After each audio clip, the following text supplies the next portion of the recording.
Welcome back to Grifter or Gifted. Hmm. You know the drill, right? Yeah, I think our listeners are pretty familiar with the format by now. Yeah. Basically, we dig deep into the lives of these, well, kind of controversial figures. The ones who make you scratch your head and think, are they for real? Exactly. And Uh-oh. this week, we're tackling a guy who's, let's just say he's sparked quite a debate. Oh, yeah. This one's going to be interesting. Paul Stamets. The mushroom man himself. You got that right. You know, he's been on Joe Rogan. There's that fantastic fungi documentary, even a Star Trek cameo. Right. He's written books, runs this company, Fungi Perfecti, selling all sorts of mushroom products. It's like he's made mushrooms mainstream. And that's kind of the big question here, isn't it? Is this guy the real deal, like a visionary changing how we see fungi? Or is he just really good at selling us, well, mushrooms? I mean, you sent over a whole stack of articles, forum discussions, even his Wikipedia page. Had to do my research right. Oh, you definitely went all out. It's Okay. clear Stamets walks this line between, like, hard science and speculation. You know what I mean? Yeah, totally. Like, on the one hand, the guy's got an honorary doctorate. He developed a patented insecticide using fungi. Oh, yeah. That one's pretty wild. And he's a big advocate for mycoremediation, using fungi to clean up pollution. Right. It's pretty incredible stuff when you think about it. But then he also throws out these claims, like that thing about not paying an electricity bill for 10 years. Yeah, that one definitely raised some eyebrows. I mean, mushrooms generating electricity? Come on. You flagged an article from What Finger News where he talks about that, but then there's also that blog post from the Skeptical Zone that seems pretty doubtful. Oh, yeah, those skeptical zone guys. They don't miss a beat. So can you set the stage for us? What's the deal with this electricity claim? Well, he basically suggests he's using mushrooms to power his house, but, like, no real proof, no details. Sounds pretty far-fetched. Right.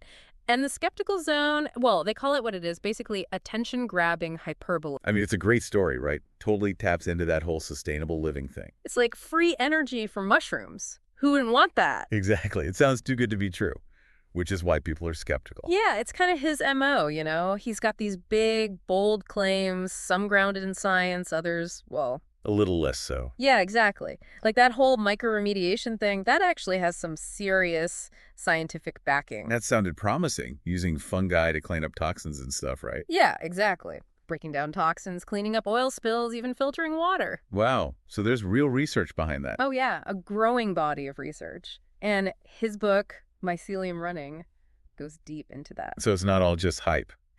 Definitely not. That's what makes Stamets so fascinating, right? This mix of legitimate science and then these claims that are like, Out there. Exactly. Like, remember that whole Portobello mushroom controversy? Oh man, that one blew up the internet. Yeah, it was after he was on Joe Rogan back in 2017. That's right, the Joe Rogan experience. He basically said that Portobello mushrooms contain hydrazines. Hydrazines. Yeah, some types of hydrazines are really harmful. Okay, that sounds kind of scary. Right, and that's when all those mushroom mafia theories started popping up online. Yeah, people were freaking out about, big pharma suppressing the truth about portobellos. Right, it got pretty wild. But then didn't he, change his stance on portobellos a bit? Yeah, he kind of backtracked, suggesting that the benefits might outweigh the risks. Okay, so it wasn't a complete 180. But when Rogan pressed him for more details about the potential dangers... He twammed up. Oh, yeah. He completely refused to answer. Said it would put his life in danger. Wow, seriously, that's a bold move. Right. Talk about fueling the conspiracy theories. Definitely doesn't help his case. But let's take a step back and look at the actual science here. Okay, good idea. So portobellos do have this compound, agaritine, and some studies have linked it to cancer. Oh, okay, so there is some basis for concern. But a lot of research suggests the risk is really low, especially if you cook them properly. So, like most things, moderation is key. Exactly. There was this study in food and chemical toxicology. They estimated the lifetime risk as a super low, something like 2 cases per 100,000 people. 2 cases per 100,000. That's, nothing. Yeah, it's pretty negligible for the average person, but still, that initial statement, it really got people riled up. And what about this whole mushroom mafia idea? Any actual evidence there? Honestly, not really. It's more like internet speculation gone wild. Yeah, it's easy to get carried away on those forums and comment sections. For sure. We did find some comments on that Fix Your Gut website. Oh yeah, that site's a rabbit hole. People drawing connections between portobellos, Yeah. organized crime, big pharma conspiracies. But those are just random comments, right? Yeah, not exactly credible evidence. So the mushroom mafia Probably not a thing. Okay, so we could debunk that one. But it's still crazy how that initial statement, even though he walked it back, it caused such a stir. It makes you think about the responsibility that comes with having a platform. Especially when you're talking about something as sensitive as food. Right, people listen to what he says. Absolutely. And it raises questions about his motives, Yeah. Is he genuinely concerned about the risks? Or is he using fear to sell more products? I mean, he does run a company, Fungi Perfecti, that sells mushroom stuff. Exactly. Speaking of fungi perfecti, we also came across some information about a union controversy there. Yeah, you flagged that in our notes. What's the story with that? Well, apparently the company was accused of low pay and messing with employee insurance. Oh, wow. It led to employees trying to unionize. Makes sense. And get this, Fungi Perfecti allegedly brought in a consulting firm that's known for, let's say, anti-union tactics. That doesn't sound good. Not really aligning with his whole image as a, advocate for nature and humanity. Definitely a bit of a contradiction there. It is, right? Makes you wonder if his ethics are kind of selective. Okay, so we've got compelling ideas, questionable claims, and now some potential ethical concerns. It's a lot to process. Paul Stamets is definitely a complex figure. No doubt about it. Lots to unpack here. Yeah, definitely. Stick with us for part 2 of our deep dive into Paul Stamets. We'll be right back. It's like we're trying to solve a puzzle, right? Yeah, a really complicated puzzle. Trying to figure out who Paul Stamets really is. And what his game is, honestly. Right. Like, is he truly passionate about fungi, or is it all about the money? Or maybe a bit of both. It's hard to tell. That's what makes this deep dive so interesting. Totally. So you mentioned earlier that Stamets is into using mushrooms as, like, a natural pesticide. Oh, yeah, that's a big one. Can you tell us more about that? I remember you mentioned something about a patent he holds. Yeah, he actually developed and patented an insecticide using a specific type of fungi. What kind of fungi? Entomopathogenic fungi. Entomopathogenic fungi. What even is that? Basically, it's a type of fungi that infects and kills insects. Oh, wow. So like a natural bug killer. Exactly. It's been known about for a long time, but Stamets figured out how to use it for pest control. So he's like weaponizing mushrooms. In a way, yeah. He sees it as a more environmentally friendly alternative to chemical pesticides. Okay, that makes sense. So what's the controversy with the patent then? Well, some people think it's this huge breakthrough, right? Like the future of pest control? Exactly. He's even said it could destroy Monsanto. Whoa, that's a pretty bold statement. It is, right? And it plays into this whole David versus Goliath narrative. Yeah, like him and his mushrooms taking on big ag. Exactly. Yeah. But, there are folks who aren't buying it. They think he's exaggerating. Yeah, they say he's overhyping the whole thing, developing a new biopesticide. It's a complex process. There's probably a lot of red tape and stuff. Definitely. And who knows if it'll actually work as well as he claims. Right, so another case of maybe getting a little ahead of himself? Possibly, yeah. But to be fair to Stamets, he's super passionate about the power of fungi in general, not just for pest control. Yeah, he sees it as a solution to all sorts of problems. Like, remember he talks about mycophobia? Oh, yeah, the fear of fungi. I was curious about that. Think about it. How are mushrooms usually portrayed? Like in movies and stuff? Yeah. Poisonous, dangerous, associated with death. True. They do get a bad rap. Right. And Stamets argues that this fear, this mycophobia, is holding back research. So we're missing out on the potential benefits because we're scared. That's his argument. He thinks we need to get over this fear to fully understand fungi. Interesting. But it is true that fungi play a vital role in ecosystems. Absolutely. And they have so many potential applications, beyond just food. Right, like that microremediation thing we talked about. Exactly. Stamets believes fungi can solve a ton of problems, and he wants everyone to know it. It's clear he's passionate about it, that's for sure. Definitely. But we've also seen that his claims can be, well, a little out there sometimes. So how do we reconcile these two sides of Paul Stamets? That's the million-dollar question, isn't it? Is he a true visionary? Or just a really good salesman? Maybe both. Yeah, It's hard to say for sure. Yeah, it's like he's this walking contradiction. He's definitely a fascinating character, that's for sure. I'm starting to think that maybe he does genuinely believe in the power of fungi. Yeah. But he also knows how to play the game, generate buzz, create controversy. Controversy sells, right? Exactly. It all leads back to our main question. Is Paul Stamets a grifter or gifted? Tough one to answer.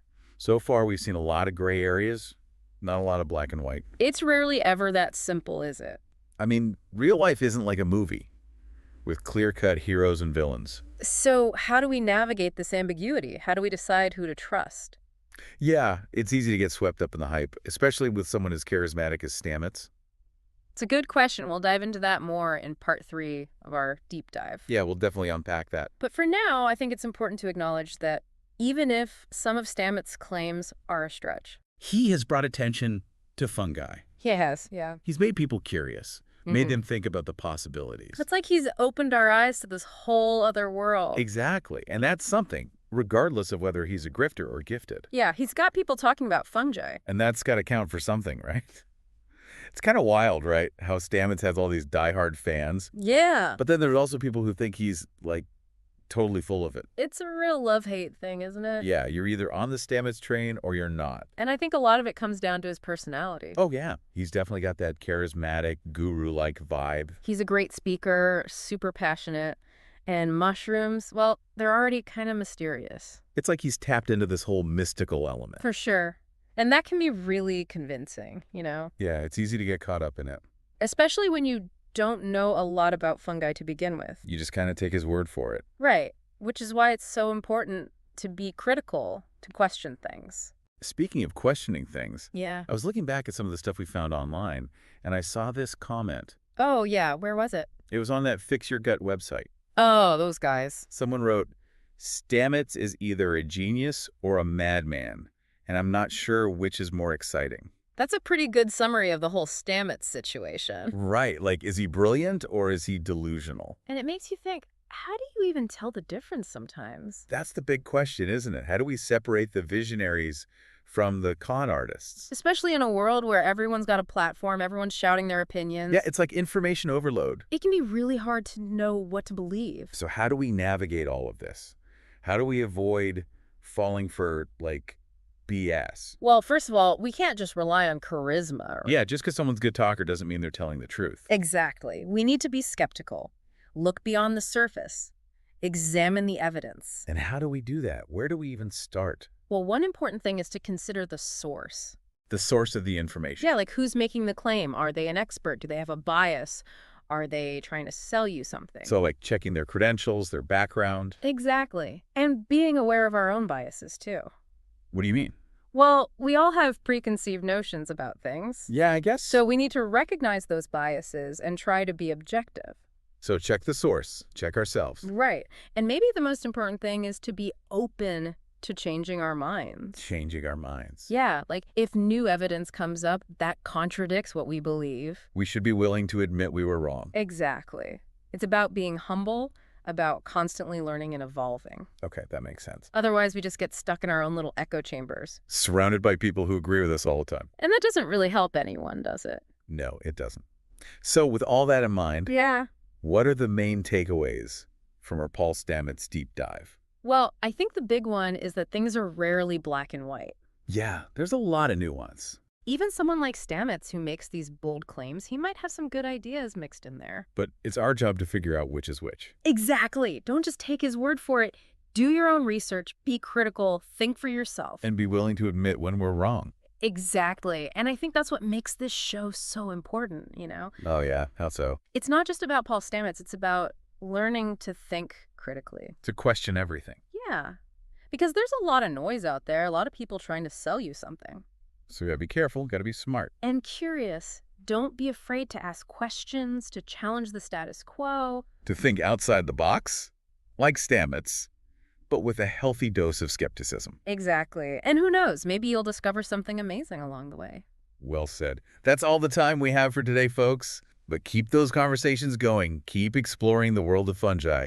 And remember, the truth is out there, somewhere in that mycelium network.